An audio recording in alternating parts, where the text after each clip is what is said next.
Hai, apa kabar semuanya? Semoga kabar Anda baik-baik saja.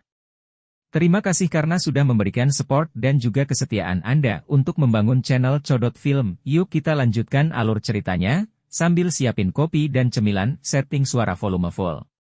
Gasken. Situasi chaotic. Apa yang terjadi? Guhi, yang telah mundur agak jauh, dengan gelisah kembali ke sisi orang berjubah hitam setelah Ki yang menakutkan menghilang. Sesuatu pasti salah selama evolusi. Nafas Ki itu benar-benar menghilang. Orang berjubah hitam itu menggelengkan kepalanya dan berkata dengan lembut.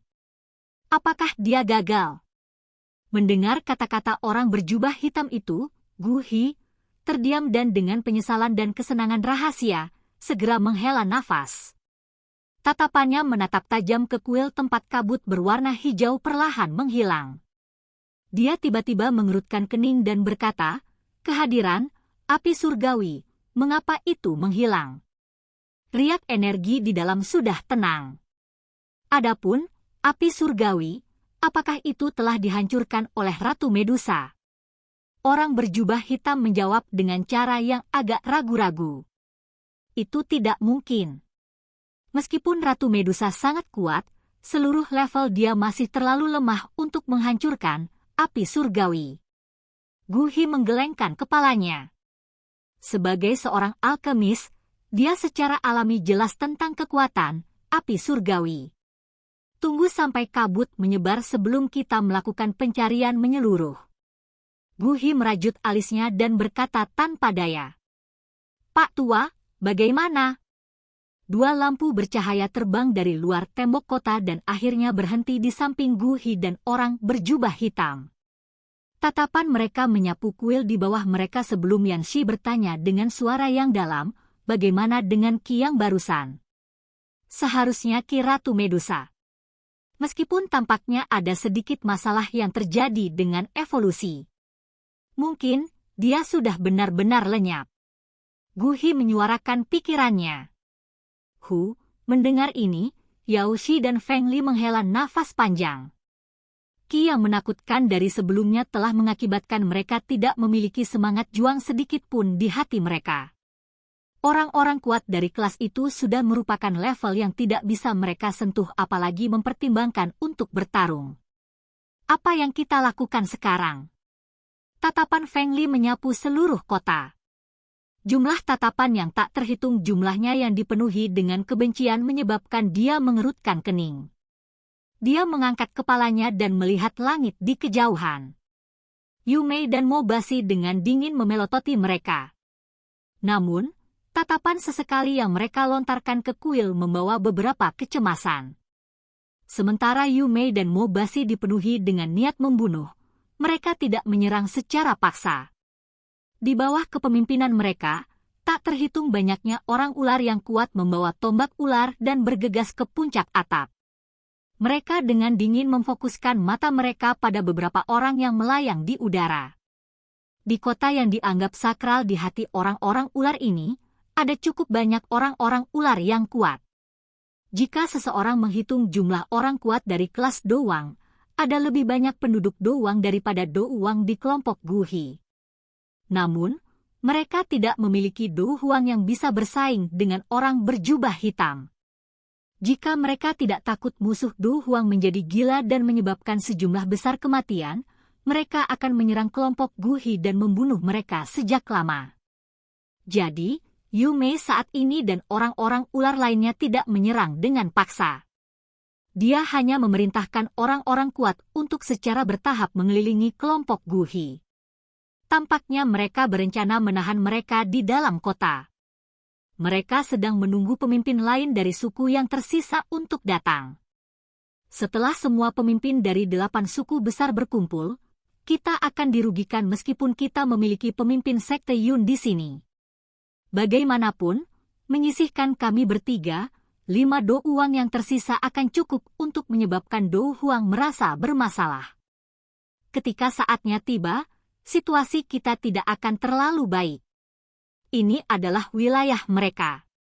Selain itu, pengawal ular Medusa tidak hanya untuk pajangan. Meskipun mereka tidak dapat menghentikan kita, tidak akan sulit bagi mereka untuk membuat masalah kecil. Yan Shi berkata dengan muram saat dia menyapu pandangannya ke arah orang ular yang kuat dan padat di atap. Meski karakternya agak kasar, dia tidak bodoh. Setelah berpikir sedikit, dia tahu niat pihak lain. Gu Hi mengangguk. Dia secara alami tahu niat pihak lain, tetapi dia belum mendapatkan hal yang paling penting. Jika mereka pergi begitu saja, dia akan benar-benar merasa tidak puas di dalam hatinya. Dia segera berpikir pelan sebelum menjawab dengan lembut, "Mari kita tunggu dulu." Tirai cahaya berwarna ungu akan segera menghilang. Setelah menghilang, kami akan segera masuk ke sekitarnya dan melakukan pencarian cepat. Jika kami menemukan api surgawi, kami akan segera pergi. Jika kita tidak dapat menemukannya, maka ayo pergi juga. Melihat kegigihan Gu Hi dan tidak adanya keberatan dari orang berjubah hitam di sisinya, Yan Shi dan Feng Li bertukar pandang sebelum menganggukkan kepala tanpa daya. Ketika dia menyadari bahwa kedua orang ini tidak bermaksud untuk menolak, Gu Hi menghela nafas dengan lembut. Dia memiringkan kepalanya dan melirik ke arah Yu Mei dan Mubasi yang sedingin es di kejauhan sebelum menatap tajam ke tirai cahaya yang mulai menjadi tidak jelas. Douqi di tubuhnya mulai mengalir dengan cepat. Suasana di kota besar itu agak sepi. Mata semua orang terfokus pada tirai cahaya berwarna ungu yang akan runtuh. Emosi mereka seperti pegas yang terluka erat, bahkan tidak berani sedikit pun untuk rileks. Tirai cahaya berwarna ungu yang menutupi ruang besar secara bertahap menjadi ilusi. Setelah suasana sunyi seperti ini bertahan selama beberapa menit, orang berjubah hitam itu tiba-tiba berbalik. Matanya menatap ke arah ufuk barat dan berkata dengan lembut, "Orang ular lain yang kuat telah tiba." Dari kinya, tampaknya salah satu pemimpin suku dari 8 suku besar. Mendengar kata-katanya, ekspresi Gu Hi berubah sedikit. Dia menoleh dan menemukan sosok berwarna merah terbang menuju kota dengan cara seperti kilat. Setelah sekitar 1 menit, seorang pria ular laki-laki yang seluruh tubuhnya ditutupi oleh douqi berwarna merah muncul di langit kota dalam sekejap. Tatapannya menyapu udara dan akhirnya mendarat di kelompok Gu Hi dengan wajah gelap. "Sialan manusia! Kamu benar-benar berani memasuki kota suci ras kita." Orang yang datang tampaknya memiliki temperamen yang meledak-ledak. Ketika dia melihat kelompok Gu Hi, raungan amarahnya segera terdengar di langit di atas kota. Pada saat yang sama, douqi berwarna merah di tubuhnya melonjak hampir 1 meter. Melihat dari kejauhan, dia tampak seperti bola api dalam bentuk seseorang.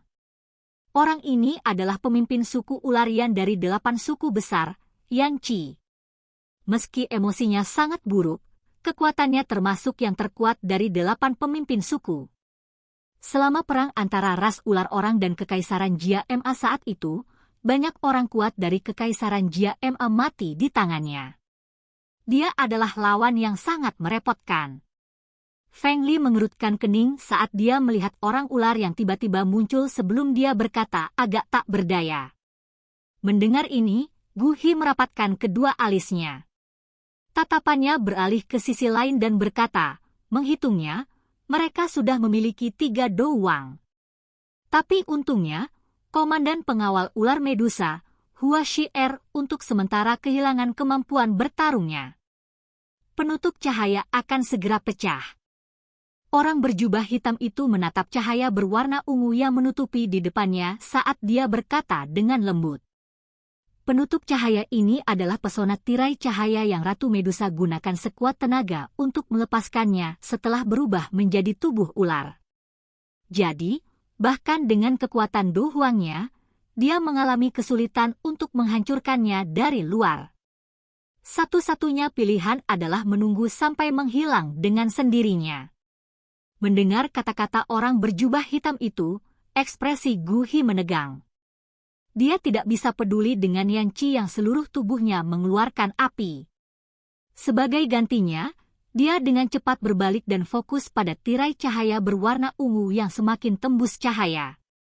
Di langit, Wajah Yume dan Mobashi mengungkapkan kebahagiaan mereka saat melihat Yanchi tiba-tiba datang. Mereka buru-buru menggerakkan tubuh mereka dan muncul di sisi yang terakhir. Setelah itu, mereka berbisik saat mereka menceritakan semua yang terjadi di kota kepadanya secara mendetail. Wajah Yanchi dipenuhi dengan amarah saat dia mendengarkan kata-kata Yume dan Mobashi. Douki merah menyala di tubuhnya semakin intens. Pada akhirnya, seolah-olah api Douki adalah nyala api yang sebenarnya. Dia mengencangkan tinjunya dan banyak pembuluh darah hijau berdenyut di lengannya yang tebal dan kuat. Matanya merah darah saat dia menatap kelompok Guhi. Raungan rendah miliknya menekan keliaran yang tak tertandingi dan niat membunuh sekelompok bajingan manusia. Saya harus menggunakan darah segar Anda untuk membersihkan penghinaan hari ini. Kelompok Guhi memilih untuk mengabaikan Yanchi yang begitu liar dengan amarah sehingga dia ingin menggigit seseorang. Tatapan mereka menatap tajam ke tirai tipis. Pada saat yang cerah, cahaya berwarna ungu itu sedikit cerah dan langsung pecah, memenuhi langit dengan potongan energi kecil yang turun dari langit. Begitu tirai cahaya berwarna ungu pecah, kelompok Guhi di udara secara bersamaan terbang dengan cara seperti kilat. Mereka menyerbu ke dalam kuil di mana kabut berwarna hijau belum sepenuhnya menghilang. Menyusul aksi kelompok Guhi, tak terhitung orang-orang ular melepaskan raungan marah. Banyak sosok melompat dan muncul di atap sebelum menyinari cahaya dari segala arah. Teriakan untuk Yang Mulia terdengar di seluruh kota. Pada saat ini, kota suci rakyat ular pada dasarnya telah berubah menjadi kekacauan total. Mengandalkan ingatannya dari sebelumnya, kelompok Guhi dengan cepat memasuki kuil dan muncul di langit di atas pulau kecil. Mungkin itu karena hilangnya Ratu Medusa, tetapi batasan terbang yang awalnya ada telah benar-benar menghilang. Oleh karena itu, kelompok Guhi tidak menemui perlawanan apapun saat mereka mendarat di tengah pulau kecil. Setelah kaki mereka menyentuh tanah, tatapan semua orang dalam kelompok Guhi menyapu ke segala arah. Namun, mereka tidak menemukan sedikit pun jejak api surgawi atau Ratu Medusa. Mata di bawah jubah hitam menyapu sekelilingnya.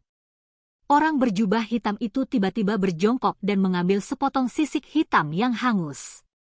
Dengan sedikit cemberut, dia bergumam, apakah dia benar-benar dibakar oleh api surgawi sampai tidak ada yang tersisa. Sialan! Di mana api surgawi? Persepsi spiritual Guhi menutupi seluruh pulau kecil tetapi masih tidak dapat menemukan keberadaan api surgawi. Furi segera muncul di wajah tenangnya. Orang berjubah hitam itu berdiri dan melambaikan lengan bajunya. Angin kencang yang kuat tiba-tiba melonjak dari tempat dia berada. Kabut berwarna hijau di sekitarnya juga benar-benar terangkat. Seketika, pandangan mereka dengan cepat menjadi jelas. Saat kabut berwarna hijau tersebar, pulau kecil yang benar-benar kosong itu benar-benar menampakkan dirinya di mata semua orang. Ketika mereka melihat ke beberapa lubang dalam yang halus, semua orang bisa membayangkan kerusakan seperti apa yang dialami tempat ini. Tidak ada api surgawi. Yanshi berkata dengan muram saat tatapannya menyapu pulau kecil yang kosong. Di antara telapak tangan Feng Li, banyak bilah angin kecil muncul dan terbang ke segala arah, mengirimkan orang-orang ular yang dengan gila-gilaan menerkam menuju pulau kecil itu terbang. Dia menoleh dan mendesak, "Ayo cepat pergi. Jika kita tidak pergi sekarang, kita mungkin tidak akan berhasil." Menurut inderaku, ada orang ular kuat lainnya yang sedang bergegas. Mendengar ini, Guhi mengatupkan giginya. Sesaat kemudian, dia menghela nafas dan berkata dengan wajah penuh keengganan, "Pergi." Ketika Yanshi dan Feng Li mendengar perintah Guhi, mereka menghela nafas lega. Namun, saat mereka bersiap untuk mundur, orang ular yang mengelilingi mereka dan perlahan masuk, tiba-tiba menjadi kacau. Guhi menatap sembarangan dan matanya tiba-tiba menyusut. Di langit yang jauh, sesosok manusia yang membawa kursi teratai hijau terbang dengan gila. Di Green Lotus itu, ada nyala api hijau aneh yang melonjak berulang kali. Api surgawi! Menatap tajam ke sosok manusia yang semakin kecil, Gu Hi tiba-tiba menjerit marah. Dia dan timnya telah mempertaruhkan nyawa mereka untuk menjaga agar orang-orang ular yang kuat tetap terkendali, tetapi dia tidak berharap mendapat manfaat dari yang lain. Dia langsung sangat marah saat dia meraung, orang sialan itu. Beraninya dia memanfaatkanku. Mengejar! Gu Hi dengan kasar melambaikan kepalanya. Douki dengan keras melonjak dari seluruh tubuhnya. Sayap Douki di punggungnya mengepak dengan marah dan dia dengan marah mengejar sosok manusia. Di belakangnya, orang berjubah hitam, Yanxi dan Feng Li juga mengikuti dari dekat. Silahkan pergi ke. Oke guys, jangan lupa like, comment, share, and subscribe di channel Codot Film. See you next video, peace out and bye-bye.